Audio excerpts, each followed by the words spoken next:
Hai sayang, gimana kabarnya? Tetap sehat selalu ya sayangnya.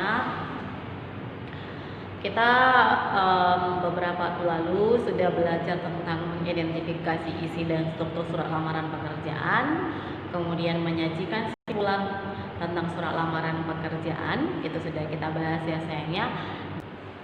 Dan hari ini kita masih membahas tentang surat lamaran pekerjaan, yaitu mengidentifikasi unsur kebahasaan surat lamaran pekerjaan. Seperti yang Ibu katakan beberapa waktu lalu ya sayangnya, bahwasanya surat lamaran pekerjaan itu bukan hanya berfungsi sebagai permohonan pekerjaan, tapi juga berfungsi sebagai gambaran profesionalitas dan intelektualitas diri si pelamar.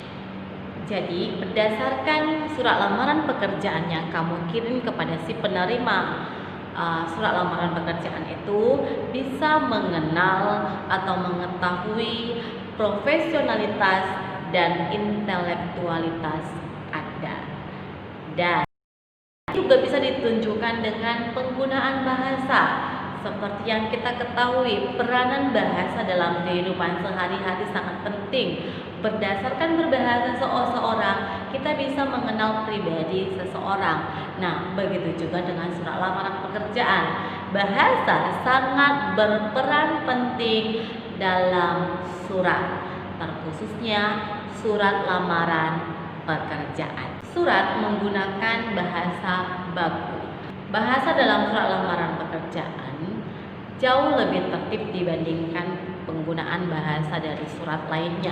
Contohnya itu dalam penyusunan alinea dan dalam surat lamaran pekerjaan, kemudian pemilihan kata atau diksi, dan penggunaan ejaan dan tanda baca. Hal ini sayang jauh lebih tertib digunakan dibandingkan dengan surat lainnya. Ciri-ciri baku. Di sini saya hanya menjelaskan garis besarnya aja ya sayangnya. Namun untuk penjelasannya kamu boleh mencari informasi lainnya. Nah, ciri-ciri bahasa pertama yaitu tidak dipengaruhi bahasa daerah. Kedua, tidak dipengaruhi bahasa asing. Bahasa baku juga untuk ciri yang ketiga bukan merupakan bahasa percakapan. Ciri yang keempat, bahasa baku, pemakaian imbuhan kata baku ini bersifat eksplisit. Kemudian yang kelima, unsur-unsur kalimatnya itu lengkap. Yang keenam, bahasa baku sesuai dengan konteks kalimat. Ciri yang ketujuh, bahasa baku itu tidak rancu. Dan yang terakhir, bahasa baku itu tidak mengandung arti pleonasme. Kaidah kebahasaan dalam surat lamaran pekerjaan di sini Ibu sampaikan ada 10 ya sayang. Nah, untuk poin nomor 1, bahwasanya menggunakan kata ganti orang pertama yaitu tunggal, yaitu saya.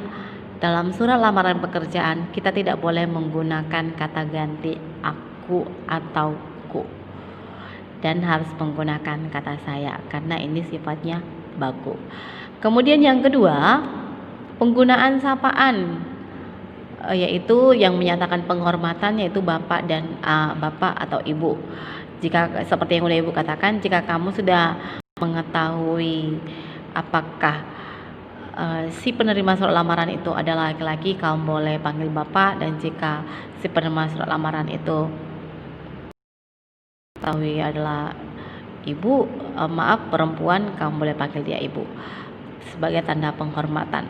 Kemudian yang ketiga, menggunakan kalimat yang sopan, jelas, padat, dan sesuai dengan norma yang berlaku. Nah, norma yang berlaku itu kalau kita dulu katakan itu EYD, ejaan yang disempurnakan, sekarang kita gunakan adalah PUEBI, Pedoman Umum Ejaan Bahasa Indonesia. Dan untuk PUEBI Ibu akan share aja langsung sama kamu ya sayangnya, jadi boleh kamu baca. Nah, kaidah kebahasaan yang keempat itu adalah surat lamaran pekerjaan menggunakan kaidah bahasa Indonesia yang berlaku dengan tetap dan memperhatikan tanda baca. Oke, kemudian yang kelima, surat lamaran pekerjaan itu impresif, menarik, memberi kesan simpatik, tidak terlalu merendah. Ingat, tidak boleh terlalu merendah dan tidak boleh sombong juga ya. Tentu harus menarik minat calon atasan. Dan ini sudah Ibu jelaskan juga dalam penulisan struktur surat lamaran pekerjaan. Kemudian yang keenam, surat lamaran pekerjaan itu bahasanya itu kalimat perincian, yaitu tentang identitas diri dan dokumen yang dilampirkan. Ini sudah Ibu sampaikan juga. Kemudian yang ketujuh, menyebutkan kualifikasi yang diraih. Pendidikan kamu sampai di mana, apakah SMA atau SMK, strata 1, strata 2 atau strata 3 ya. Kemudian prestasi dan pengalaman kamu juga kamu lampirkan, kamu sampaikan dalam surat lamaran pekerjaan kamu. Kemudian yang kedelapan, menggunakan kalimat efektif yang tentu baik dan santun. Ini masih keterkaitan ya sayangnya dengan yang ketiga. Yang kelima juga masih keterkaitan, karena ketika kamu menyampaikan hal yang menarik dari diri kamu itu untuk menarik minat calon atasan, ya kamu harus menggunakan bahasa yang baik dan santun. Kemudian kaidah kebahasannya itu harus ada tujuan dan kenapa kamu melamar. Kemudian yang terakhir, kaidah kebahasannya itu yaitu menggunakan kalimat yang persuasif. Nah, ini kita temukan di bagian akhir ya sayangnya, berisi harapan dan ucapan terima kasih kepada si penerima surat. Jadi itulah ya sayang, kaidah kebahasaan yang digunakan dalam surat lamaran pekerjaan. Contoh di sini ada surat lamaran pekerjaannya sayang. Ketika kamu menulis surat lamaran pekerjaan ini, cek kembali kaidah kebahasaan dalam surat lamaran pekerjaan kamu ini, dan ingat unsur-unsur, dan ingat semua informasi yang kamu sampaikan dalam surat lamaran pekerjaan kamu itu harus jujur. Ingat, harus jujur, sesuai dengan yang sebenarnya, mulai dari identitas kamu, kualifikasi pendidikan kamu, pengalaman kamu, semuanya harus jujur.